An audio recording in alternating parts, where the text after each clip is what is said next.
Long ago, Socrates said that the problem of knowledge is the key to all of our problems. Altogether, I've come up with 21 main problems of knowledge. The number one problem of knowledge is not having the knowledge we need. And the number one reason why we can't find that knowledge is because we have false knowledge in its place. And those can be represented with pieces 1 and 2 in my special teaching tool. And then there are 19 obstacles or 19 reasons why we don't know.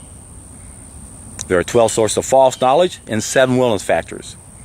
The 12 sources of false knowledge would be pieces 3 to 14, and the 7 willingness factors would be pieces 15 to 21. Piece number 3 is the number one source for false knowledge. That is the dark side of our behavior. Piece number 4 is traditions. And remember, traditions include all of our accumulated wisdom and all of our accumulated mistakes. And all the great things about our species can be reflected in the wisdom, and all of our problems and all the things we don't like about ourselves can be reflected in the mistakes. Piece number 5 is a malfunctioning survival mechanism. Remember, we built up a tolerance to our mistakes, and now we cannot trust our own feedback system. Piece number 6 is fear. And this is important because fear destroys our ability to think clearly. And being able to clearly see what is wrong is the very first step that anyone must take in order to solve any problem. In other words, we cannot change what we do not acknowledge. And fear comes from the very first mistake we made, where we destroyed a nutrient that destroys one of our senses. You see, deep down, we know something's wrong. And that's why we turn to the wrong food, our sex, our drugs, our money, our relationships. We're searching for a warm, fuzzy feeling to make us feel better, but we're looking the wrong places. Piece number 7 has to do with 6 subsequent needs that are also problems of knowledge.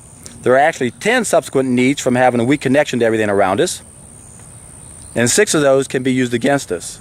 Interestingly, all of our needs can be used against us. All of our needs can be weapon systems that can be used against us. And I found a common link to solving problems that are 100% within our control, conquering nations, and controlling the masses.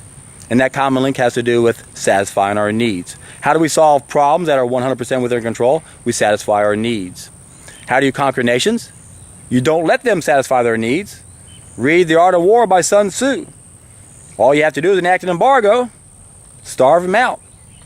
How do you control the masses? Once again, it's simple. Don't let them satisfy their needs. Now, that can be done overtly, or it can be done very subtly, which is done right now. Remember, we have a very small group of people who own and control every major sector of human endeavor, so they can brainwash us and make sure that we can't figure anything out. There are, when we look at these 6 subsequent needs that are also problems of knowledge, we have our subsequent need for education. That's piece 7.1. Then we have a subsequent need for money, 7.2. 7.3 is a subsequent need for media. 7.4 is our subsequent need for government. 7.5 is our subsequent need for religion and spirituality. And 7.6 is our subsequent need for power. Now, where does our subsequent need for power come from? It comes from fear. Only fearful people have a need for power. Now we have piece number 8, and that's the wrong approach. And there are lots of ways we use the wrong approach, and I've only identified 8 of them. 8.1 is where we use the wrong approach whenever we expect systems to solve problems that only we can solve. Piece 8.2 is when we go looking for logical fallacies in systems with invalid structures. 8.3 is when our so-called experts study the anatomy and chemistry and pharmakeia for lifestyle-related problems. 8.4 is when we put the cart before the horse for a problem that's 100% within our control. In Latin, that's called monus ponus. 8.5 is when we use the wrong approach, when we... What, Sienna? What's 8.5? 8.5 is when we look at our problems individually instead of collectively. We don't use the concept of totality. 8.6 is when people don't use a parable format. If we don't tell the story in a special way, people are going to shut off their frontal lobes. 8.7 is when people only use 2 of the 3 ways to correct 5 mistakes. The problem there is that most of us are not willing to do these 2 ways to get everyone's attention. There's only 1 of 3 ways to correct 5 mistakes that enough of us are willing to do to be able to get everyone's attention. And then finally with 8.8, that's when we use the wrong approach and we focus too much attention on anything else but getting reconnected.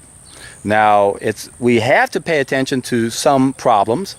And remember, there are many levels in Plato's Cave, and when most people go up the first level in Plato's Cave, they go, look, there's a fox guarding the hen house, and then they focus all their attention on piece number 3, the dark side of our behavior.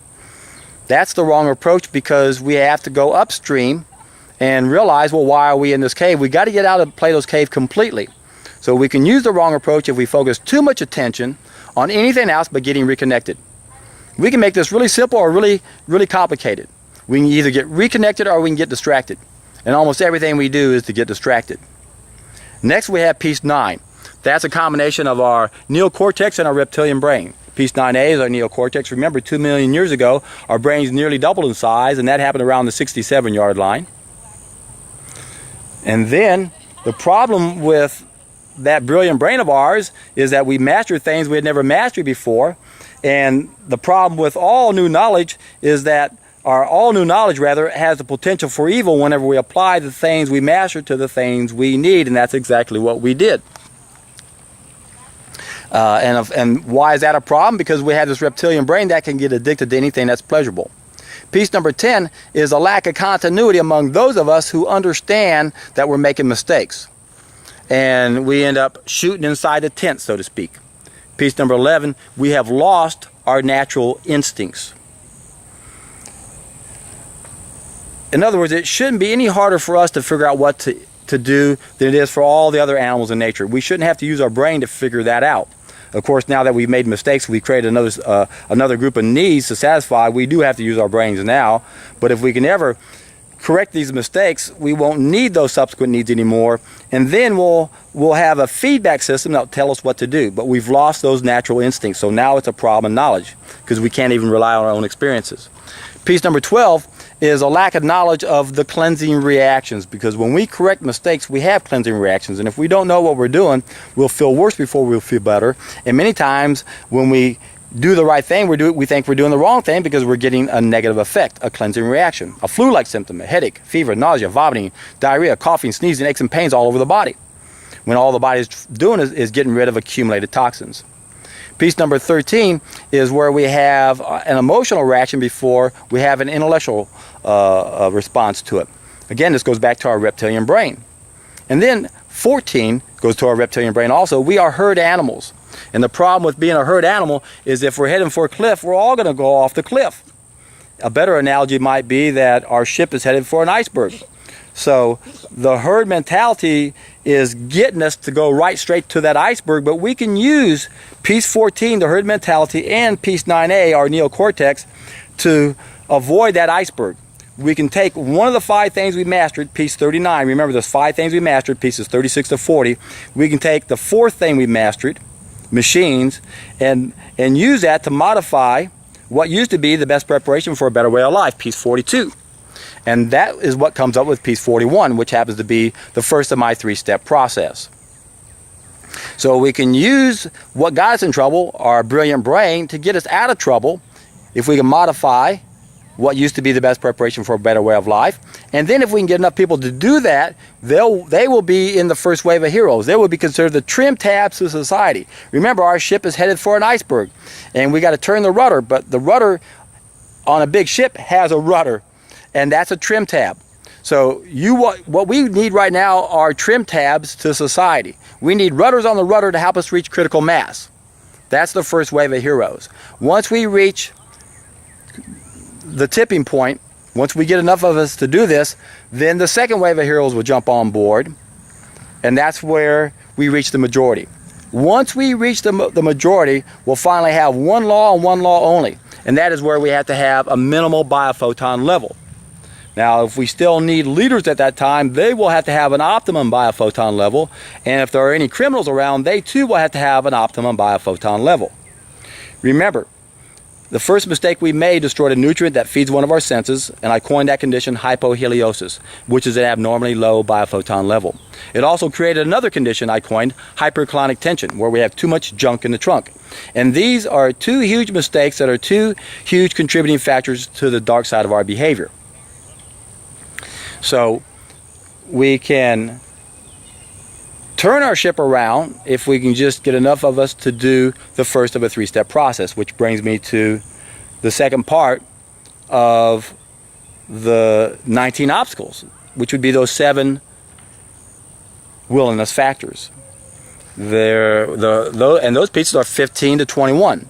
We start off with addictions, and then denial, and then habits, and then apathy.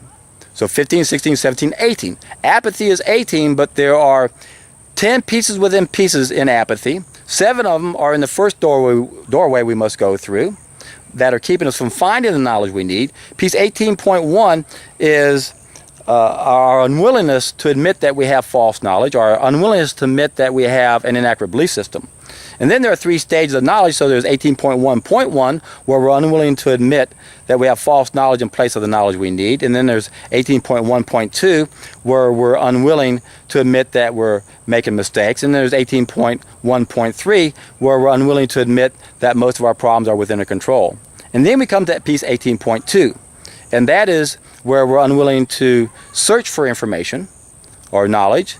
And then 18.3, we're unwilling to listen to information. And 18.4 is where we're unwilling to believe the information if we're ever lucky enough to hear this information. And then the other 3 apathy factors are in the second doorway we go through. Now these 7 willingness factors strike twice, so 15 to 21 become 51 to 57. And when we get to 54, we got apathy. So we got 54.5, and that's where we're unwilling to apply what we know. And then 15.6, where we're unwilling to commit to this new experience. And then 18.7 is where we're unwilling to share this knowledge. And one of my recent epiphanies is that we don't have to believe what we know to apply it. And that's where I came up with the idea where we should test an idea as time has come. We don't have to believe it, but we can test it. And that's perhaps the most important piece of the puzzle. We got to get rid of piece 54.5, where we're unwilling to apply what we know, or we're unwilling to test an idea whose time has come. And that's where the first of my 3-step process comes into play. And then the last 3 willingness factors have to do with a fascinating personality test that I have been fortunate enough to learn that's based on quantum physics called personalysis, where we have our like to, ought to, and need to graphs. And there are 3 more willingness factors based on our desires, what we like to do, our guilt, what we think and feel we should do, and then we have emotional needs. So there are 7 willingness factors that strike twice, and interestingly, not only can they be obstacles, but they can also be facilitators if we can ever turn those obstacles into things that we are willing to do. And then they're part of our performance equation, where performance equals ableness times willingness. Ability is knowledge and skill, where skill is applied knowledge as well as mental and physical dexterity. And then we got those 7 willingness factors. But when we look at the performance equation, our ability to perform is limited by these obstacles, by these 7 willingness factors. So the easiest way to deal with all 21 problems of knowledge is to test an idea as time has come. It's to get rid of piece 54.5, and when we test an idea as time has come, we'll have a brand new reference. And that's where we'll come to the realization that none of our systems can solve our problems. That's how we get rid of piece 8.1. Remember, that's one way we use the wrong approach. We are expecting systems to solve problems that only we can solve. And then we come to that realization because we now realize that the solution to every problem that is 100% within our control lies within each and every one of us. That's why we all play a role when it comes to solving problems that are 100% within our control. Interestingly, the biggest problem with the ultimate solution to most of our problems is that very few people can wrap their brains around it or understand it until they actually do it. And then the ultimate solution will not work unless all of us do it. That's why we all play a role when it comes to solving problems that are 100% within our control. Remember, all we have to do to solve all these problems is to satisfy 2 groups of needs. And that's where we have to recognize the law of cause and effect and our anatomy, and we have to recognize the ripple effect and the damage we've done to ourselves, the environment, and society. So it's time to get excited. It's time to do something you've never done before. It's time that we stop gliding with the stream of the crowd. It's time to rise above the ideas of the time. Time to go where few have gone. So I hope you can find the courage to do the first of my 3-step process. Within 1 week, you'll have a light bulb moment. And that's where you realize, wow, I'm definitely on the hero's journey. I got to keep going. I want to see this to its completion. And when you do see it to its completion, that's when you'll have the aha moment. That's when you'll realize that all those systems out there that have been trying to solve your problems will never be able to solve your problems. They haven't in the past and they never will. And that's because the solution to every problem that is 100% within our control lies within each and every one of us. As I've said many times, if you guys do this, you're in for a treat.